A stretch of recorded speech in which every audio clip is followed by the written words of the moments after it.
Well, I think Purdue is we're going to play two teams from the Big Ten, and obviously I think Purdue is one of the favorites to win it because they have a veteran team. They have tremendous size at 7'2" and a player 6'9", 260 pounds, who's as talented as any low post player there is in the country. So that presents a big problem. And then they shoot it extremely well at the 1, 2, and 3 spot. So they have a great inside attack, great outside attack. They've always been a terrific man-to-man defensive team. So this will be a great challenge early in the season. We have many more to come, but this is just another great test for our basketball team.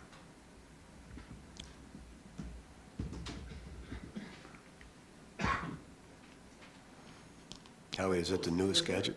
Is there one thing that you guys, or that you learned about your team after those 3 games in the Bahamas that maybe you didn't know going in or opened your eyes to? Not really. You know, that was, I haven't been through something like that. I think Kenny said one time in Conference USA we experienced something similar, but, you know, to get to bed at 1 o'clock and then turn around and play at 2:30 and have an overtime game, very tough game, Wichita State, and then a tale of two halves. It was just a lot of condensed basketball. We came away disappointed, but gave it everything we could give. How have they responded since then?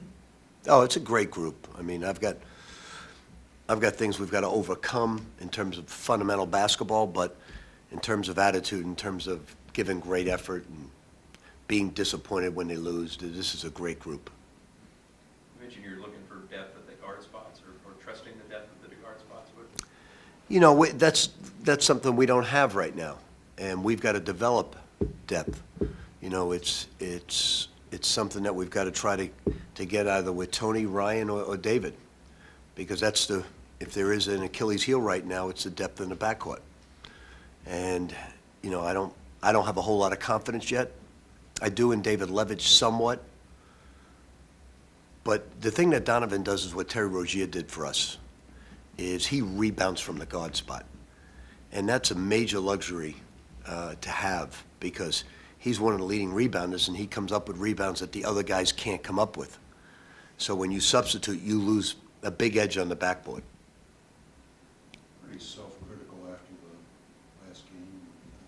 I'm wondering how much of that is just a coach protecting his players, and how much of it is that you really feel like you were responsible? You know, I think they gave it all, and I try to second-guess myself after every game, win or lose, and what I could do different as I watch the film. And if I would have known that all of a sudden we would run out of gas, I would have obviously substituted earlier. And in a normal circumstance, it wouldn't have bothered us, but when you take into account the 3 games being so close in span, it was obvious that it was going to happen. We were playing so great, up 22, that we lost the game on 2 key plays by just not screening, not using the screen properly, not running the ball into hands, and not snapping the pass. It was 2 steals and a breakaway. They were 2 crucial turning points in the game, and that's fatigue. When you don't use a screen, you don't set a screen, you don't run the ball, and you don't snap your pass, you're tired at that point. So it's, I wish I should have suspected fatigue, but I've never had a team really fatigued like that ever in my coaching career. It was the first time, but I've never experienced those 3 games in that short a span before. Tom was going berserk on it, Izzo, because he went through the same thing we went through. And it's a bit unfair. You know, you have 2 different networks of TV. You have Access and ESPN. And Access says what time you want the games, and ESPN comes in and says, no, we don't want that. We want Louisville and Michigan State playing in the afternoon. So you can't if you're going to run a first-class tournament, which we believe Atlanta says you can't do that. It's unfair to both Michigan State and Louisville. Now, we could have overcome it, and we didn't. Are you less likely to want to go back there? I wouldn't go back if they would do that again. I think that's too hard on the players. You know, when you play in look, we went 4 straight days in the Big East against very good opponents, and we won the championship. So That is correct on this, for year before the one, right? The year prior to the last one. Yeah. Yep. And that's tough, but you play it, if you play at 7, you're usually going to play at 7 or 9 the next day. You're never going to take into account. So the people, young lady who runs it's going to have to say, we've got to do it the right way. You know, we can't, if one team plays in the afternoon, they got to play in the afternoon the next day and night to night. You can't do that to both Michigan State and us as well. We were at a disadvantage. Now, got to give Baylor all the credit in the world because they came back from 22 down. Not many teams could do that, and you got to give them all the credit. You mentioned a few times that you guys keep shooting well in practice. Aside from legs, is there something else you think that is keeping them from shooting well in games? You know, a lot of times, shooting percentages can be misleading because you'll see guys who can't shoot at all shoot 66% from the field, or they're usually your highest because they're getting dunk shots, they're getting layups. And a lot of times, perimeter players like the ones we have aren't getting easy baskets enough, and that's why their percentage is so low. They're relying too much on the jump shot, and Donovan's not getting enough layups, and Dang's not getting enough layups, and you got to take it to the hoop a little bit more rather than just focus on taking jump shots. So I think that has a little bit to do with it as well. I think somewhere in the middle lies the truth. If they would mix up their game and go 20% more to the rack a little bit, the percentage would be higher. But I do believe Donovan and Q shoot the ball consistently well in practice. Donovan getting steals, is he better on the ball or getting in passing lanes? His 90% of his steals are off the ball. Yeah, he shoots the passing lanes well. And that's something I thought Tony Hicks could be. I think once he gets comfortable and understands our culture, he can do that as well. Donovan right now is the only, I thought Dang could be great at that, and he hasn't as of yet. Quentin's got 1 steal in 6 games, you know, so it's something that Donovan has picked up, never did before, and the other guys have got to match what he's doing. Along those lines, what's missing? Why are they? Donovan? With the other, Other than Donovan, with the steals, you mean? yeah. They're just not, steals basically is 2 things. Being at the right place and reading the passer so you can shoot gaps, and being physically capable of shooting gaps and taking the bump, and then knowing what the other team's going to run. That's the other big edge. If you know a basic play, a guy's dribbling left and they send the other guy up off a down screen to the high post, you know he's coming off a down screen, so you bait him and you wait and then you shoot the gap. And that Donovan really knows what the other team's running. So mentally, he's probably the most advanced on the team with reading the other team's offenses. Mango's very good also, but he's a post player. So it's more the ability to read the situation than the physical. And from the scouting report of what the other team's going to run. Are you encouraged at this point in the season? I am. I've been coaching 42 years, and really, I keep saying this to you guys, and sometimes it sounds a bit trite, but this is so unusual, coaching guys like this. It's so unusual that they go in the locker room and they are as devastated. I've never had a group of guys as devastated as the coaches when they lose. And they were really, really bothered and really hurt with that loss. So they really care. And so it's so much fun just being around them because they care so much. They also realize, they're smart enough to realize what's in front of them. You know, you look at Purdue, you look at the first road game, and I'm trying to explain to them this is the same situation as Indiana going into, as us going into Grand Canyon, Indiana going into Fort Wayne. It's a hostile environment, it's the biggest game on their schedule, and you must understand that regardless of record, regardless of what happened the year before. And then you come home and you got the likes, you got a few other teams coming in, you got likes of Kentucky, and then you got Virginia, and then you got Indiana, and then you got at Notre Dame. These guys, you know, those 3 games actually were great preparation because that was mental torture somewhat, playing those 3 games. And, you know, they almost didn't want to give us, after the game, we got in 1 o'clock, and we said, what time to shoot around? 8 a.m. is the only time you could have it. And I said, 8, come on, you're not serious. And we had to argue a point to get a different shoot-around time for the next day. They wanted us to go to bed at 1:32 and get up at 6 and 7 and have shoot-around. How much of Kentucky have you seen? I saw the end of I saw the last 8 minutes of Michigan State. Nothing less than. No, they're doing it right, though. They take, they do it great. They pay a team to go to the Bahamas and spend 3 days. They do it. I just think they have the system beat. Then they take 3,000 of their own fans, and they allow 11 people from Arizona State in. So they're doing it right. You don't think they had an 8 a.m. shoot around? No, I think they rented out the national gym for themselves. And they stayed in the Cove, and they had swim hours. They just, I admire everything they do, and their players.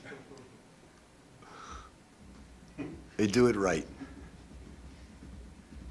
Coach, you have a lot of tall players in your team. Purdue, I'm just looking at their heights here, they have a lot of tall guys too. I'm just wondering if this could be an interesting thing for you to see. Here's the difference. We have a 7-footer, 219. They have a 7'2" at 290. They have a 6'9" at 250. That's the difference. And they are great highlight. 50% of their offense goes through the post, if not more. So that'll be a good test for your team. With big, tall teams like them in North Carolina. I think this is a game where Motts will have to play. He will have to play. Or a little bit, Rick, are you interested to see, like, guys like maybe Otis and Ray, guys that aren't as big weight-wise, how they'll battle against a front line like a Purdue, or do you feel like you already know that answer? I don't think there are very many guys in the country, including Villanova, who beat him and played great. It was a great game. I don't think there are very many people that can stop these two guys because their perimeter shooting is so good at the 1, 2, and the 3. So the way to stop interior people, obviously pressure on the basketball, helping from the wings. Well, they shoot it so well, the 1, 2, and 3 spot. Matthias shoots it great. And they keep you honest on the wings, so you can't overhelp. Now, we have done a great job this year stopping the three-point shot. We've done an outstanding job. I don't know what percentage offhand, but it's in the 20s. And sometimes you've got to stop certain things, and we've got to stop the perimeter now as well as stop the inside. How should you manipulate the pace of the game based on the physical makeup of the other team? You know, against Old Dominion, I knew that was, I didn't want to think it would be an overtime game. I knew that was going to be a very difficult game because every time we play Virginia and Old Dominion, we don't play Wisconsin, but when you play that type of team that's ball control and you're used to practice just pushing it, it's tough on a team, and you got to adjust going into that game.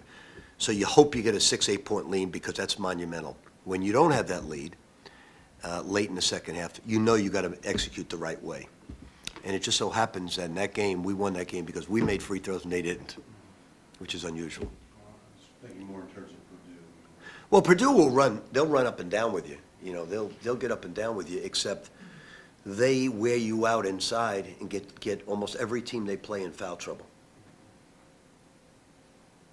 So that's why I think Motts will have to play in this game.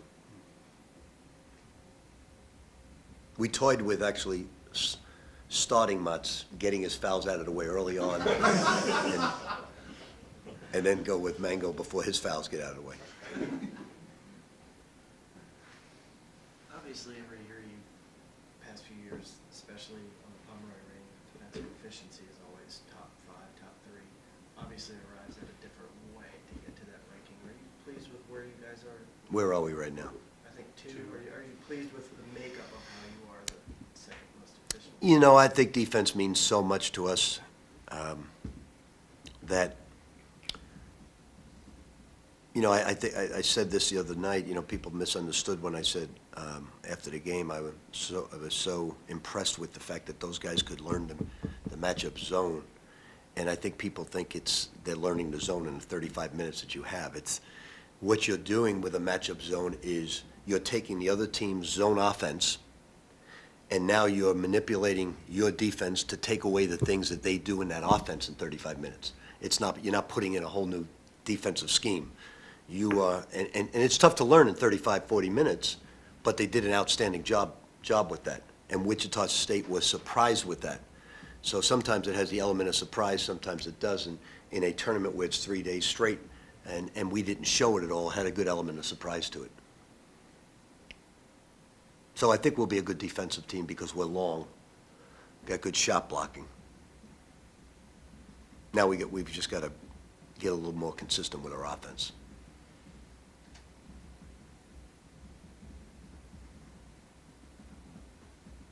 Rick, the fact that you guys have switched styles and gone much more man-to-man, but do you still like the fact that you have that matchup zone in your back pocket if you need to roll it out? Yeah, it's a lot. The weakness of this basketball team is inexperience. So it's a lot for them to learn. Like, let's say we're getting ready for Purdue. So you now have to go through stopping their interior attack, man-to-man, stopping their perimeter attack, and then you're in all your press defensive alignments going against their offenses. Now you got to teach all your slides of a matchup zone. It's a lot for them. It was very easy to do in 2013 and the year before because they were veteran ball players. Gorky Zhang, Peyton Seaver, Russ would just run around and look like he knew what he was doing. But Luke Hancock was very smart, and and even Stephen Van Treese was very good at it. These guys, it's tough on them to learn all these things. But if they can do it in February, they'll be a very tough team to play against. So you're trying to mix it in at the right time.